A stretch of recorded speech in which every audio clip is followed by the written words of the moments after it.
Would you like to reach our film and TV review podcast audience? Do you have a product or service of interest to film and TV home consumers or followers of the entertainment industry?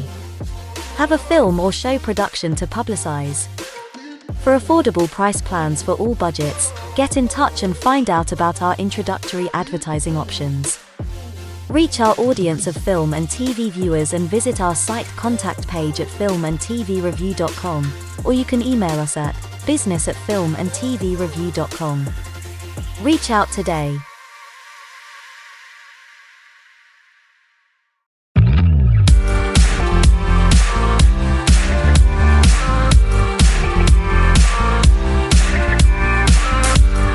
Welcome to filmandtvreview.com. Catch the latest film, TV and streamed show reviews every week.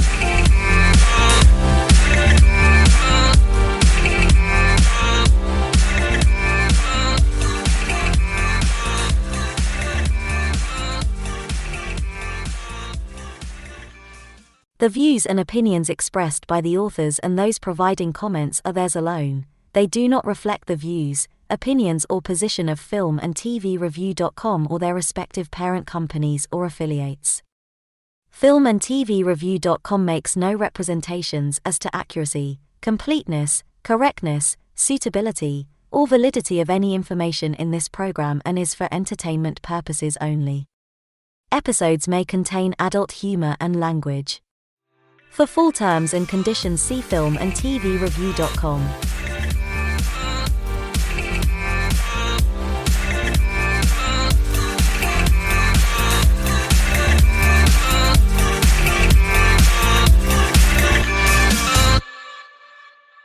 Hello there, and welcome to a film and TV special, a retrospective into a cinema classic from 1975, and that is Jaws, as we head to the summer season. I'll be joined today by my regular host, James, and also guest Johnny from the movie Roadhouse. Thank you for joining us, both. Both of you, I think, are fans of a cinema classic like this. I'm pretty sure of part of your growing up. So it's a 50th anniversary. So we're going to discuss why makes Jaws such a masterpiece in genre-defying mix and adventure. So I guess in case any of you who have not heard of seen Jaws or heard about it, but maybe too young to have seen it, but it is basically set during the summer of, 1975, let's say, when the film was released, a fictional beach town, Amity, just before the 4th of July celebrations. Great White terrorizes a community and threatens the town's lifeblood, because it's tourist season.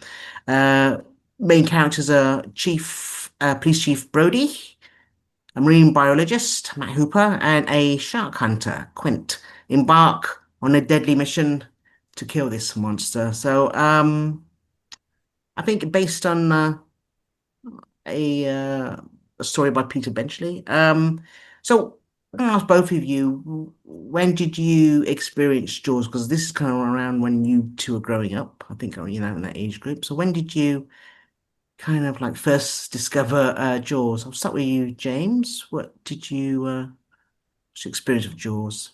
And when? Yeah, I can't really remember a time before Jaws, and I was born after it, sort of like a few years after it, really. And I think there were blockbuster. The term was before this, but this was like the original summer blockbuster. But I think just growing up, it was so iconic, and it really felt like it was the biggest film, like bigger than Star Wars, really. And I think there was an element of when you were a kid of, oh, this is a really scary movie, and it had a PG rating in the UK, so you were allowed to watch it, but it's obviously a very high-end PG, and it's been reclassified as a 12 now, which is probably more appropriate for. But it really did feel like, yeah, the sort of biggest movie there. I think then as well in the 90s when Jurassic Park came out, there was a lot of talk of, at the time, and it feels ridiculous to offset these movies or pit these movies against each other, but people who did enjoy Jurassic Park said, oh, but it's not as good as Jaws. And fair enough, I mean, not many things are. But it's really sort of very like a perfect movie, I think. And also growing up, it was so embedded in the culture that I think any other film or TV show where characters ended up in the water in the 80s, there was always, and now there's a threat of a shark, even if it was like a cartoon or something, it was really there. And the theme, which is obviously by John Williams, is so simplistic. That's almost like a shorthand. If people just do those two notes, people know what that is. People know it's Jaws. So I can't remember what I think I probably watched it on BBC One was the first time I saw it on a bank holiday weekend. But prior to that, I think I knew what it was. I think I knew what it was because it was just always there. But and it's always been in my top 10 movies of all time. But Johnny, you like it even more than me because it's your number one favorite film, right? Well, it's definitely one of my top favorite films because I was born after it, but the film itself came late to where I was because I grew up in Guatemala, and everybody wanted to rent it, and it was always out, out, and out, and out. And then I finally got to see it after Jaws 2 because that's the one that we had to rent. And it was a big thing, even in Latin America, for all ages, especially young kids wanted to see it more, you know. And I remember my mom, she rented the film for all of us at school. So we all came to my house to watch it, you know. And it was a big thing because I guess the advantage of having it coming out late for us over there is that we got all the toys as well, and we got the toy shark. So everyone had this toy shark at school, and I think what was always memorable, and I think what makes this movie also great and stands out, it's because of the music as well. Because every child will remember that music, so everybody would go dun dun dun dun dun dun dun dun dun dun. And yeah, it was amazing. And obviously, you know, I was never scared of sharks, but it made me respect the sea. And it made me very curious about these majestic animals. And I was the one who pretended to be a shark whenever I was in the sea. It was a great film. I can say it came across so many generations at so many different levels. And even though, as I did a background, I like to look in depth into the film. It was mechanical sharks, and like you said, you compare it to Jurassic Park, which is great as well. But there's something so authentic about Jaws that can't be easily replicated, you know. And I can see why after that there was just so many films that were trying to mimic it, but could never get it exactly at that same tone. Yeah. I mean, remember, this is probably back before we had the kind of like phenomena of the big film, the big summer blockbuster. Because I think traditionally summer was a bit of a dead end because it was so hot, people would stay outside. But it was an introduction of like air conditioning in theaters that people were like, okay, well, it's open season on summer now. But this kind of like it's had TV spots and so forth. It is kind of like a phenomena that these films lived in cinemas for not just weeks and weeks and weeks, but sometimes for months and months. And you kind of like we're still talking about it, but then people who generations born afterwards, they discover it in their own time, or even like watching. I'm sure I have an image of watching Jaws or of Jaws 2 with the ending, and then going back to the first one or sometimes, but it kind of absorbs itself by osmosis because it's even on TV and so forth. But and then it does bear up to rewatching because the story is amazing. It's a bit of a hell of a character piece when I was rewatching it. It's kind of like if we go, all right, I've just outlined the story, but you've got some great kind of almost drama of three major characters there at the core. You've got Brody, um, kind of like, yeah, the reluctant hero, Hooper, a rational mind, reasoning, and Quint, this kind of like hunter. It's such a almost a kind of like a beginning, middle, and end, but it's like a very almost like a hero's journey or hunting a monster. It's very primal at its core. I mean, it's 2 hours. It feels shorter, but it is a 2 hour movie. Um, but when I revisit it, it's watching, these characters, and it feels authentic, like you're saying, Johnny.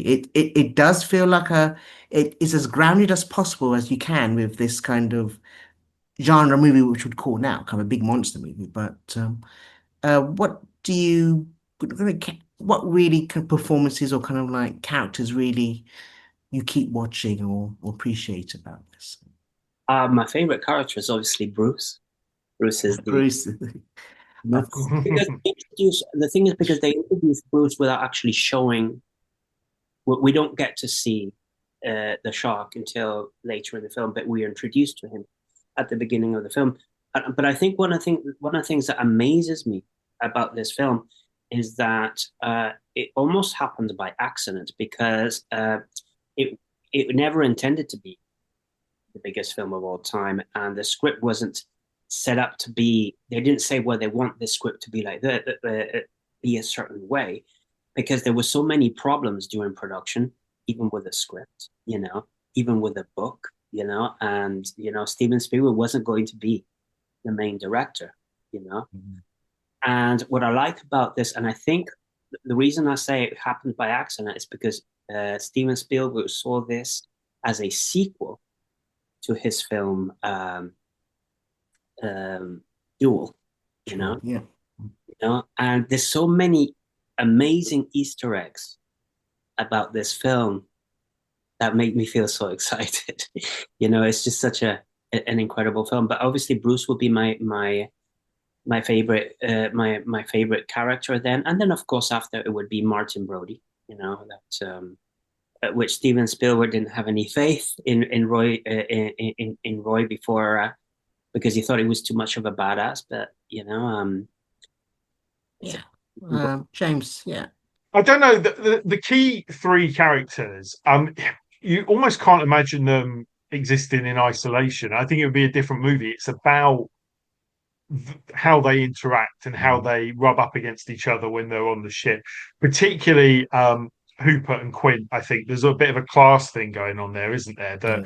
The Dreyfus's character is sort of an educated guy. He's marine biologist, and Shaw's sort of a fisherman and a more working class character.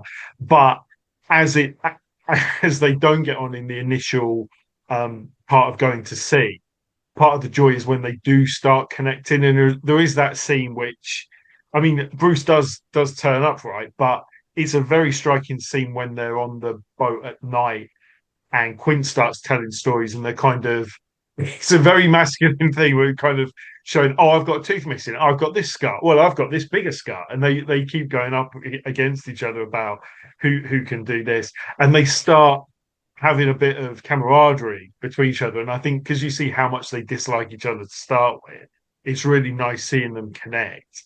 And then when he talks about being on the Indianapolis, Quint does, and you sort of realize, well, he tells this story about being in the water with other soldiers, and they were all being attacked by sharks. And it makes the ending of the film. And we're doing spoilers in this chat, by the way. If anybody hasn't seen this 50-year-old classic movie, please go and watch it and then come back and listen to this afterwards. But when Quint does die, it's all the more tragic, and it really hit me actually this time that he's kind of telling that story about the horrors of being in the water and not knowing if he's going to be next, and then how gruesome his demise is at the end. And it's definitely the most gruesome. It's really more protracted than I remembered, and I remember it quite well. And I've already watched it twice this decade, so it's a film that I've watched a couple of times this decade. But yeah, it's a very protracted death that he goes through after talking about that. It was actually the film that I decided to watch on the first day that they shut cinemas in the UK. So when they shut cinemas, I was like, right, I'm going to have a lockdown cinema club, which is just me on my own, going through my extensive DVD and Blu-ray collection. And I decided on Jaws on the first night. And there is it becomes something that people would reference during COVID because people drew a lot of parallels between our Prime Minister in the UK at the time and Mayor Vaughan, played by Murray Hamilton in this. And the mayor in Jaws is sort of a shorthand now. It was before COVID anyway, but it is in other films. In the 2016 Ghostbusters, there's a point where they're ribbing Andy Garcia's mayor character, going, "You're like the mayor in Jaws," and he gets very offended by this, going, "I'm not like the mayor in Jaws," because everybody knows what that means. Is it's somebody who kind of knows or suspects that something's going on, but they don't want to kind of engage with it. And I kind of forgot as well when I rewatched it. There is that moment with the mayor when he realizes what's happened. Like it's really been brought home. He says, "My kids were in the sea as well." And that's the moment where he's kind of woken up and gone, this could have been so much worse. But he's just in complete denial at the start. And I kind of get it. He wants to keep the tourism open. But it's just that thing of like he doesn't want to engage, you know. But I feel bad saying that about all the characters and not talking about Roy Scheider's character. He is brilliant in it, but I think actually there's a lot of supporting cast around it that are really fantastic as well. But yeah, I think though, I go with you, Johnny. I think Bruce, you know, it's all about Bruce, isn't it? So Yeah, it's all about Bruce. For those who know, Bruce was actually the shark named after, I think, Spielberg's lawyer. So yeah, a cast member, I suppose the cast member, I suppose, who, like we said, there was so much, legendary problems with the actual shark. You know, it was the first time a mechanical shark was actually tried to work underwater, which they couldn't. You know, so it's very huge amount of problems. So it's when Spielberg really had to pivot to try and lean on his skills as a director. I think this is probably it showcased just how talented. I mean, he's only 27 when he did this. How talented he had to basically orchestrate almost chaos, basically, when you've got because you decide to film on the sea, but it is he had to lean on what you don't see. So I think another big cast member is I was almost going to say in a way it's the score because you've got John Williams with this very very simple, I suppose, two-note heartbeat of it, but and you just see it from the shark's perspective, i.e., you don't see the shark because he can't use it. So it's kind of like this character built out from the John Williams score, what you don't see and what you inferred, either the barrels or a fin, but and then maybe the shark at the end, which you see maybe for 2 minutes, something like that. But um, yeah, it's a very present character. Human-wise, though, I've got to say, yeah, I agree. It's when they come together, and it's huge amount of tension going on between them because you can feel they don't like each other. Quint and Brody's like stuck in the middle between him and Matt Hooper. Matt is kind of like it's definitely the age of science and reason, and then Quint very much the primal hunter, and obviously they rub each other the wrong way. And maybe also they're actors of a different age also, so you've got that bleeding into the film, legendary. But it's for me. Quint is always a fascinating character for me because you're half scared, and he's probably he's almost as much as fault what happens at the end than the poor shark himself who's just trying to get a meal. But it's Quint. But as you get older, you appreciate Brody, Roy Schneider as just trying to calm and sensible and managing this hot pot of characters who are just going off the ball. It's a fascinating character study, quite honestly. Jaws is for me when I watch it and rewatching it. Your reflection, I mean, on the casting. I mean, it's originally, I think before Quint was cast. I mean, there was a lot of name Robert Shaw, obviously, but it was I think Charlton Heston, Lee Marvin apparently was in the running, and then I think for Hooper Jeff Bridges. So, um, any performances that you think, I mean, it's hard to choose, but you kind of like you really appreciate from this It's movie. hard to choose performances, and I think one of the reasons that I like this film is because this part I don't know if it was intentional, but there's a there's a clash of classes, and I think that's why they clash. You know, because there's the intellectual, and then there's the fisherman, and then there's the scientist, and they patronize each other. You know, because they don't want to be treated as stupid. You know, and then we have the family aspect, which is also present in the film. You know, the mother, the family, and then we got the political part, which is the island and the economy. You know, whether it was intentional or not, it was very neatly done. You know, not always explained in the book, but yet explained quite nicely as it rolled out in the film. You know,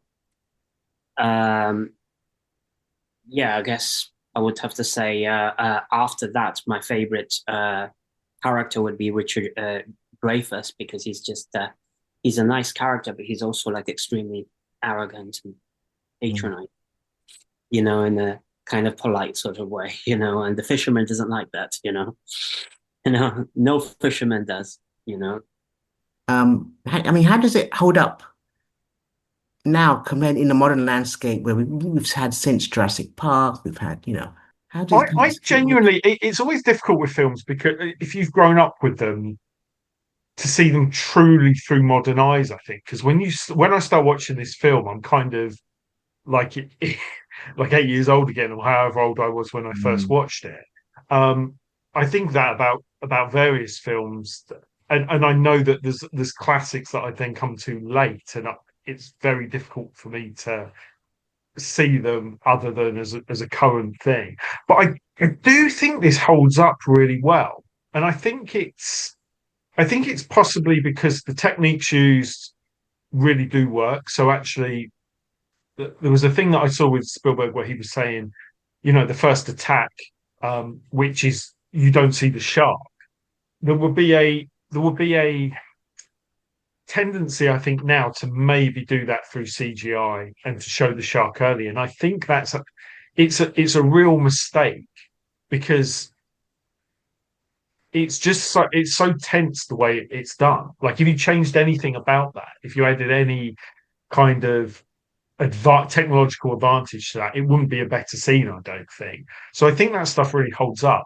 I think the authenticity of it as well. Yes, it's a rubber shark, but you never see it for long enough that matters. And obviously, towards the end, when we see the cage that Richard Dreyfuss's character's in, um, that is a real shark that you'll see in then anyway. So that kind of adds to that. But I think the fact that you really do feel like you're out at sea. Like obviously they're filming it in a direction so that it doesn't look like there's anything there. And apparently that was one of the biggest problems with the production is things would be in the miles out, but they're showing up in shot, and they're like, well, we can't have that, and we can't see a tiny bit of land because people just say, well, just turn the boat in that direction. So it has to look like you're completely stranded out at sea with no land for miles. Um, but I think that is to the film's benefit. You kind of watch it almost like I had a couple of moments of like, wow, it's amazing they did that 50 years ago. Whereas I think if you were watching this now, you just would assume it was all green screened or something like that. So I think it does hold up, and it's the characters as well. It feels pretty timeless in most respects. Like everything, it's a product of its age, but I think it does feel timeless. Yeah. The I think it's a funny story about that shark cage attack because it's actually where they did have a great whites, but they could go to about 25 foot maybe. But it's so to actually put that in sequence, you to make it look bigger, they've got I think it was a small actor, stunt actor. Yeah. They put him in there. And And that that stuff maybe was shot by another crew. So some mm, shark divers and things in Australia, and they with the idea that they would then integrate that into the film. yeah. Yeah. It kind of like I think they used um yeah, horse chomp or kind of like to get the sharks in there. So they did attack the cage, but then he was shocked. Another shark came and attacked him from behind. So it was kind of realize how dangerous it is. I think yeah, you're right. Always special effects date movies so fast, and I think it's to its strength that it doesn't really rely too much on No. special effects. I mean, around that time, you've got, The Exorcist coming out, and they're pretty kind of grounded movies, and you can rewatch it because there's strong scripts. They're very strong. They're very strong character pieces, and the horror is almost like because you don't see, like with Alien, the same kind of thing. You don't really see it until much towards the end. I'm Um, sure I heard somebody speak as well on the effects crew about in the original design of the shark, they actually made it almost too animated. And when they got feedback from people who were experts saying, "Oh no, that actually looks like it's moving too much," and things, so that's probably to the benefit of how the effects have stood the test of time as well. Is that they've hit on a creature that doesn't have to be massively animated. It doesn't have a massively expressive face or something like that. Because you're right. I mean, the Exorcist still terrifies me, but I think that's because it terrified me as when I was younger. mm, But those effects, obviously, that you could easily look at them now and say, well, effects have moved on. But I think the shark still looks pretty good, to be honest. yeah. I think they actually tried in the climax to get the shark to jump onto the boat, but they Well, couldn't it do it. kind of does, doesn't it? I think I thought that as I was watching it, I was like, I was kind of half into the film, and I've seen it before, and half of me was kind of trying to view it from a distance. But I think at that point, you're so terrified for Quint, and you're so terrified, and it happens so quickly, and Mm. it's also come off the back of the real shark stuff. That this is the closest you see that. You get a couple of jump scares in the film where it jumps out very quickly, but it's gone, so you don't see it. And this is the days where you couldn't pause a VHS and have a clear shot. Right, you can Yeah. get a screen grab back then, so you had to just that was it, the moment, you know.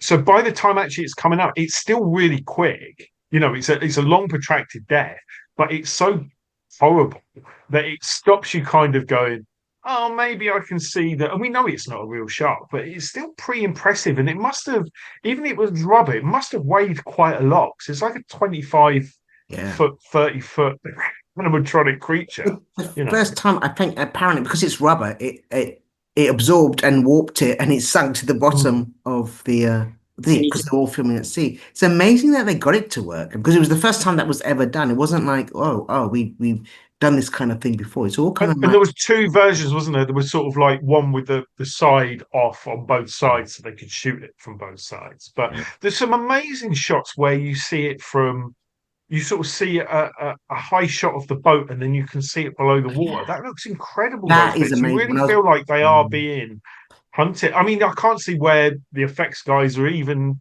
would be in those when I things. was So rewatching it, I was actually it's just amazing. It's that overhead shot. The first times that it's the now one on one, it's the small ship, but overhead, and then you see the shark swimming past the boat. I mean, all underwater. yeah.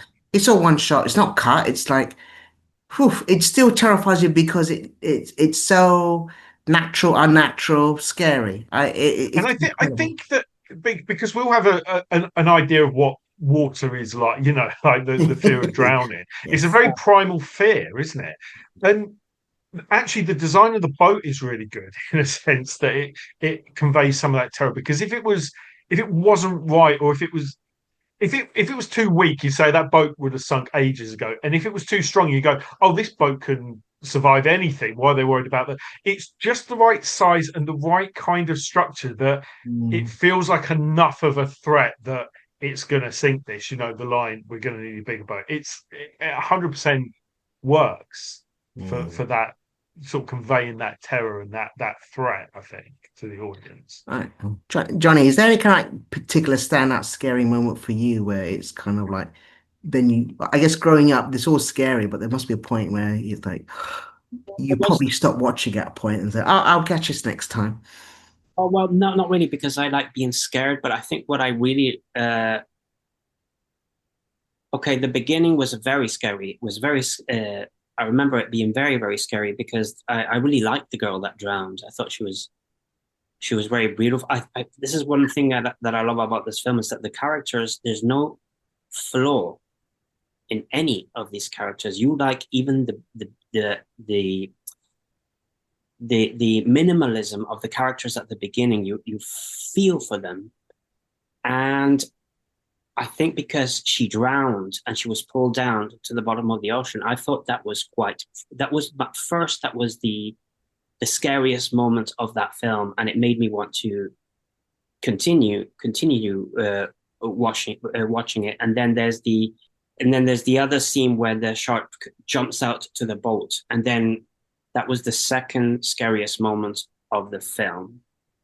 And I remember hating that shark but loving it at the same time. I loved to hate that shark, and I loved as well the fact that you could hardly, which also wasn't intentional. They wanted to show more of those sharks, and in a way, it was a good thing that they malfunctioned. You know, less is more. The fact that I wanted to see more of the shark but I couldn't, that was scary as well. So it's kind of like the boogeyman of the ocean. You know that you can't see it, but you know it's there. You know, so yeah, I think I was scared throughout the whole film, but I think the first,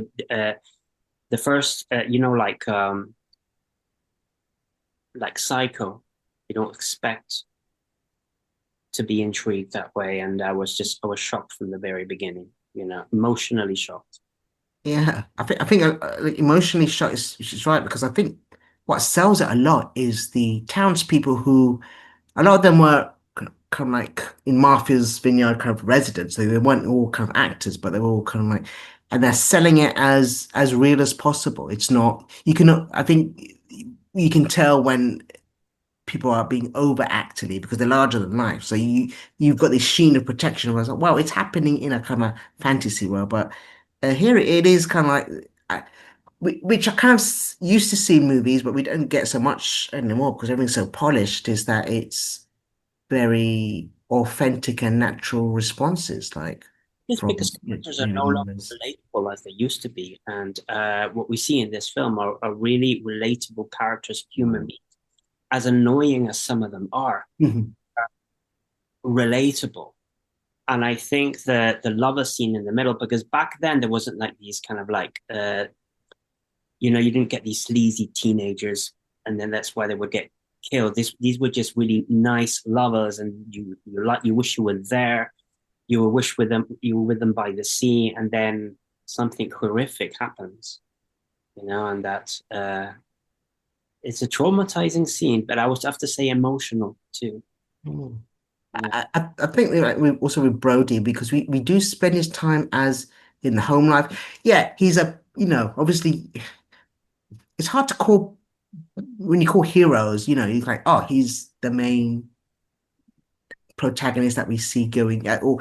But it is such a partnered kind of story. But you see him at home life. He's not a normal police detective because Roy Schneider had played French Connection and all that, very hardball New York cops. But here is such a different side of a very much.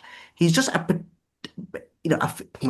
fish out of water. Let's say he's come from the town, from the city, and he's living in a small town he doesn't understand. He's scared of water also, and he's very, very vulnerable and almost like a nervous wreck because he's got a knee-jerk reaction to protecting the town, but then you can see it's a traumatic. He seems quite a soft soul, a very much a journeyman, but it's not overly aggressive. He's the least, I guess I say masculine or very kind of like macho out of But you maybe. know, I think he was not also not cliched kind of hero. Mm, mm, Hero, an ordinary hero, someone that could yeah. live, Mm.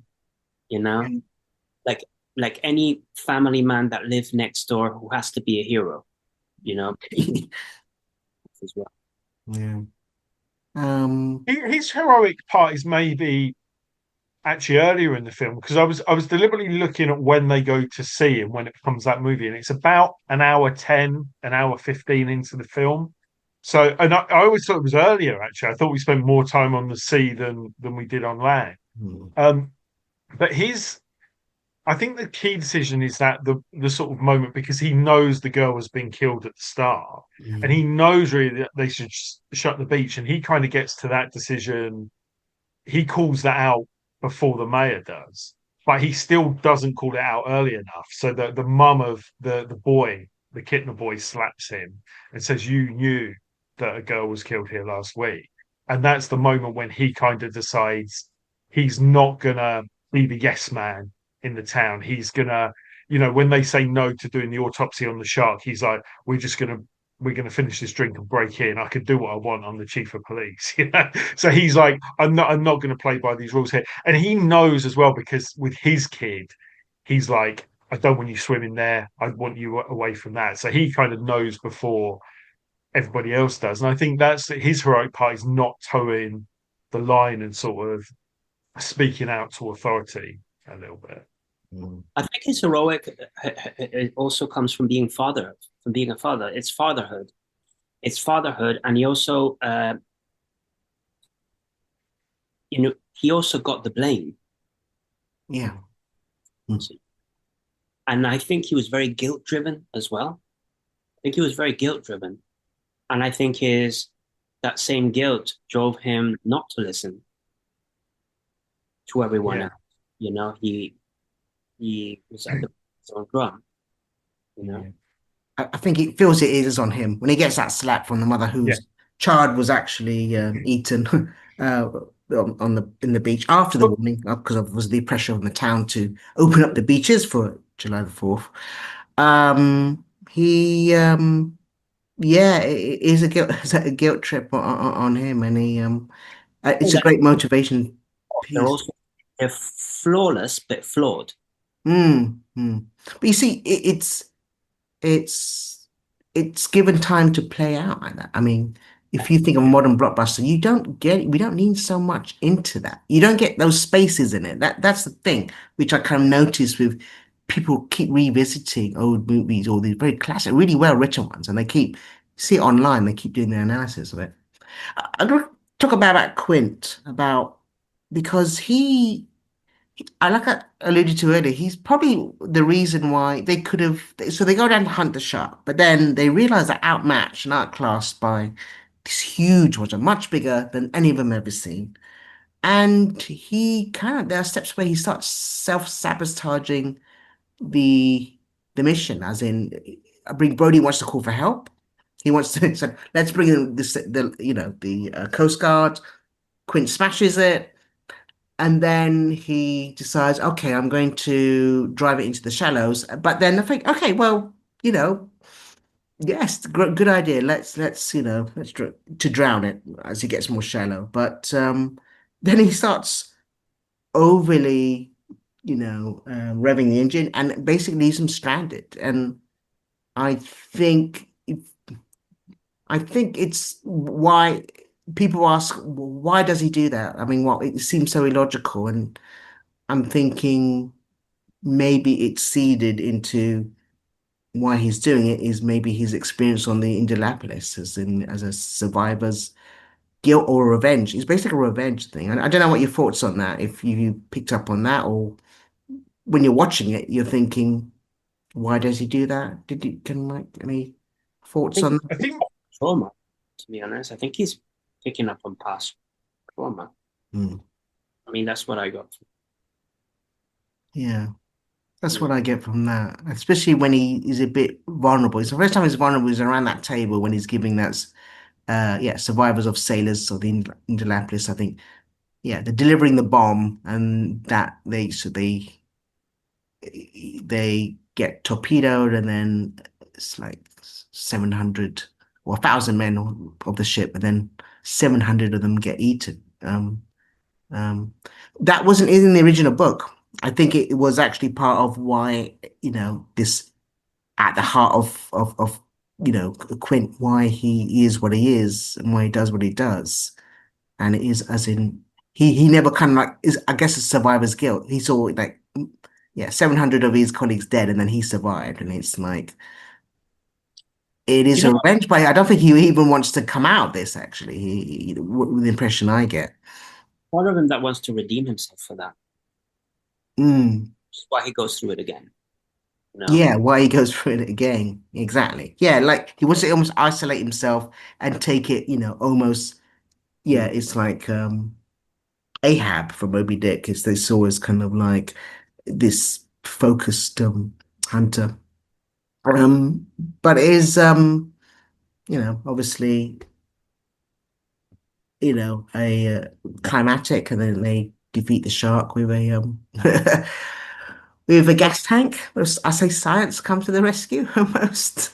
You get these three characters that clash, but they, in order to survive, Hmm. either you work together or die. That's what I love about that. They actually, even Quint starts to concede out of like, he's got it out of his system, and then he says, "Okay, Hooper, tell me what this does," and he gives him his space and all that. And I think even during the talk in Indianapolis, I can see Brody. He's always like, there's two kids fighting on the boat, and then thinking, and then when they start getting bonding by the scars, he's kind of like a quiet parent just watching and smiling, think, phew, okay, at least now we can get on with it. It's just beautiful kind of like a story of those three getting on and trying to come together, which, well, okay, so that was obviously Jaws, but then afterwards, huge, huge, huge, huge blockbuster, the modern summer blockbuster. Redefine what that meant. It's yeah, we're still talking about it.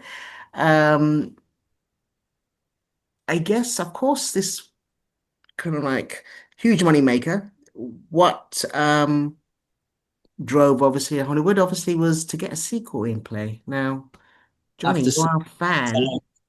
it's hard for me to dismiss even Jaws the Revenge. Well, we'll get to that, but let's get to Jaws 2. I mean, this is of a perfect film. You do not want to spoil her legacy. Making a sequel to this, very, very, very few get even close. And it's almost like a foolhardy kind of like journey to try and make this. But Johnny, I mean, for a sequel, how do you rate Jaws 2? Uh, Ironically, we rented first Jaws, thinking it was the first time we rented Jaws. It was actually because we didn't get original videos. We get copies with the subtitles back in Latin America. And instead of giving us Jaws, they gave us Jaws 2. So before that, I ended up watching Jaws 2. Obviously not as good as Jaws, but very good as well. I mean, I think it was a good continuation. I don't think it hit any of the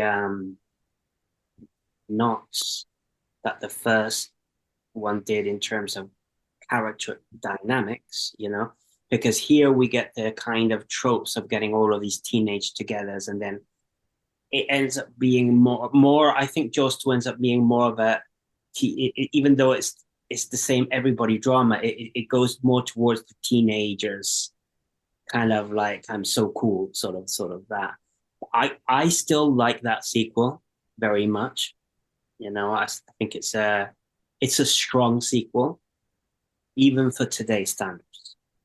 I think it's a good sequel, not the best of them all, but a good sequel. What do you think?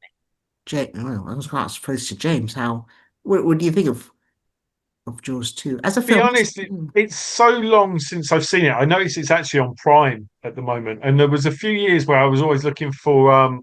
There was a deleted box set which was only 2, 3, and The Revenge that I wanted to buy. But my recollection of it is, yeah, it's Roy Scheider is back in it, so it's a continuation, and it's. I mean, I think it's definitely one of those film series that it's diminishing returns, because if you were ranking them, I would probably rank them in the order that they come out, with the first one being the best and the last one being the worst. But Jaws 2, yeah, I remember thinking it was I mean, back then there wasn't the same number of sequels. I think now we would just dismiss it as, oh, it's another sequel. But it was kind of obvious they were going to do it because of the money involved in it. I suppose it's noticeable Spielberg wasn't back, although potentially he was as a producer. I'm not sure. Um, but yeah, Lorraine Gary as well, and it kind of made sense they were going to do it. Three years after the original, so Yeah, 78 was Jaws 2. I mean, no one wanted to come back for it because you don't want to touch it almost a perfect film, which it kind of the original one is. But I think, yeah, Roy Schneider was contractually obliged to get it out the way and a good paycheck. But he kind of like contractually had to do another film. So I said, well, this counts as two films, you can do it. And Spielberg, I think they really did try and approach Spielberg then, but he said, no, I've already done the definitive Jaws movie. I'm not going to do another one, tempting as it would be. It's funny enough, though, he did come back. I mean, if you push years ahead when his closest kind of like, um, kind of closest to that genre he revisited, I suppose, would be Jurassic Park, and that kind of like those same kind of like tropes. But he did do the sequel, I think. But yeah, I can see why he wouldn't want to revisit that. But it did make a lot of money. It did make its money though. I think the strongest thing about that sequel is Roy Schneider that he actually came back, and you do kind of explore a bit how he becomes a victim himself. He is a more of a post-traumatic stress that he does. You explore a bit in there because you're back. He's watching the tower and everything. He keeps jumping at School of Fish and everything. That's quite interesting as you know a character so exploration. so the idea that I previously said about James Cameron coming up with this PTSD thing for sequels might not be true because it might actually be in Jaws 2. I'm I gonna have to watch it again now to assess it on that basis. Yeah, because I mean, well, if you're watching it as a kid or you discover it, you can easily I confuse like Jaws because I'd watch it in bits because it's so scary, and then like, okay, well, I'll look away and then I'll do something. I'll come back, because if you're watching it on TV or apparently it doesn't Yeah. stop. Just and your parents. I think that was for us, Jason. It's our sort of generation as well. I've said before with the VHS generation, Yeah, so yeah, we would rewatch stuff. And before that, you would either go to the cinema and you would know what you were watching, and now you choose to stream stuff, so you wouldn't start streaming something in the middle of the film. But yeah, we had that time of watching stuff on TV, live TV. yeah. So You had to my catch it. experience of all the Star Wars and all the Bond films was probably watching maybe half-hour chunks and not Yeah, really knowing what yeah, part you were watching on a bank holiday. And eventually you would put it all together in your mind. And eventually you would sit down and watch the whole thing from start to finish. yeah. But I don't even know. I think I probably saw all of Star Wars, the original trilogy, all the way through before I actually sat and watched one from start to finish, if that makes sense. I watched all bits of it numerous times. Um, Well, over bank it's holidays. And stuff. Yeah.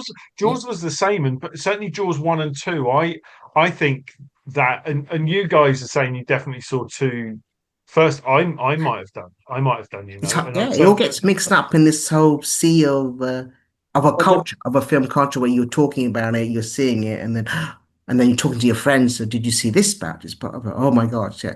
A lot of it is kind of revisited when you know. And that he was the characters were well written for sure, because I remember that. And so that was a good thing. And there was a very scary moment as well. The skiing one. The skiing scene is terrifying, you know. Oh, the water skiing. Yeah, yeah. They use it on the poster. Yeah, but yeah, no, yeah. So it's still very well. There's horrific sequences. I mean, it does still play that tension because you've got the music still, John Williams there, and they don't. I mean, it doesn't like it shifts its style. It's still very, very scary. Apparently, the story it's a female shark in this one. It's the mate of the first one. So. And Yeah, I did. if you want a story arc for the shark, that's it, I'm guessing. Wow. I'm not sure if it's written down, but it's all Did they there. have a name for this shark on set? Because it still No, could I have been. don't think so. That's interesting. I did not know that because she was a vicious shark then. She was horrible. Well, I think she was just trying to feed her. Maybe she's got a baby shark on the way, and then she's a single parent, so she's got to really, try and get her shopping done. She So, found out. I think the legacy, I'm kind of forgetting, from the first movie and these other movies, how it instilled a innate fear of water from our generation and generation afterwards. And the amount of overfishing that actually happened, or call them Yeah. fish, of sharks from it, decimated its population. So it had huge, real pop culture and cultural legacy from that movie. That's the power of that film and Yeah. films. I think Oh, Peter Benchley said it he kind also of regretted. had some hate towards that film. People said that because of that film, sharks got a bad rep. Yeah. Yeah. These people in the in film festivals, and there are some definitely Jaws haters. They exist. Oh, no, I no. don't think it's hating the film though. It's just acknowledging that that is a real world. I wouldn't even I hesitate to even say consequence, but it's an outcome of that. And the fact that Benchley had even acknowledged it. Yeah, it's kind of crazy, but that's how much it seeds itself in the consciousness of people, I Yeah. suppose, isn't Yeah. it? It's I think he became a strong shark advocate afterwards later on in his life. So that's he made a U-turn. And even if you just hear that music, you kind of know what it's, which attached to the John Williams, the Jaws theme, because it becomes a parody and everything like that. But it's yeah, it's part of the modern pop culture psyche. Yes, they used it in several. They referenced it in several films, like Airplane, at the beginning, Yeah. and you have Yeah. the airplane. And even the character of Bruce in A Shark's Tale is named Bruce because of Jaws. Yeah. Um, I mean, just quickly, Roger, did you ever see and then get a chance to go Jaws 3D or Yeah. even Jaws the Revenge? Any can we defend Jaws the Revenge? Just Michael Caine, obviously, I've got in my background there, but Well, the 3D one was interesting in the sense that it was the old red and blue glasses, oh wasn't it? It yeah, was that yeah. style of 3D. I remember watching it on the TV, and there's a bit where the shark is swimming towards sort of the camera, and you think this is one of those things that has been designed for 3D and just looks odd Yes. without the 3D glasses on. But it's a completely different cast and stuff, and I think it had a higher rating in the UK. So it was like, well, the first two were PGs. This was like a 15, so there was no 12 certificate at the time. As a little side note to that, they upscaled the original Jaws into 3D a few years ago, and I went to see it. And it annoyed me so much that they were referring to it as Jaws 3D. So I was like, Jaws 3D is another film. Jaws 3D is the 1983 film. What you're saying is you've got Jaws 1975 in 3D. Mm. I know I'm insufferable, but these things matter because I Mm. don't want to go to the cinema and watch Jaws 3D. I went to watch Jaws in 3D, and it was fine. It was not as good as watching the original Jaws in 2D. Um, and I know this is sacrilege. I know you'll probably kick me out of the group for this, Jason. But I used to have Jaws: The Revenge on taped off BBC One, and I watched it quite a lot. And I think it's just because it was the Jaws film that was on, and it's in the time of no on demand, I just had that recorded. And I don't think I even used to rewatch the whole film. I used to watch the final act of the film where people are getting eaten. Somebody falls into the mouth of the shark. So it's that big in this one. And I also remember then seeing it uncut for years and realizing the version that the BBC showed cut out a lot of shots. There's a shark attack with some people on like a sort of floating banana boat, and that was a lot more graphic than the version that I'd seen for years on the BBC. Yeah. And it was Michael Caine. It's Lorraine Gary back as well. Roy Scheider has died in the film, was still alive in real life at the time. Mm. But because I've got a sort of certain fondness for it, I've noticed that I noticed on Amazon there's a £50 box set of just Jaws Revenge. Who in their right mind is going to buy that? Just someone with a lot of money. The But Criterion I'm sure if edition. I rewatched it now, I would think it was absolutely terrible. But I haven't seen it probably since the early 90s, which is probably when I had it So on. the script, the story doesn't ring a bell of Oh no, the script what?